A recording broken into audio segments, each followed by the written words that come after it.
পূজা অর্চনা করাকে অনেকেই ব্যাকডেটেড মনে করেন, কিন্তু মানসিক শান্তির জন্য আমার মনে হয় কিছুটা আধ্যাত্মিক চেতনায় বিশ্বাস থাকাটা জরুরি।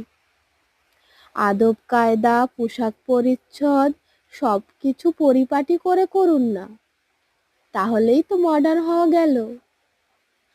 মডার্ন হতে গেলে সবার আগে পরিবর্তন করতে হবে নিজের ধ্যান ধারণা চিন্তা চেতনাকে, আর ঝেড়ে ফেলে দিতে হবে সেই বহু বর্ষ পুরনো সব কুসংস্কারগুলো। পুজো করলেই আপনি আধুনিক নন আর না করলেই আধুনিক, এমন ব্যাপার কিন্তু নয়।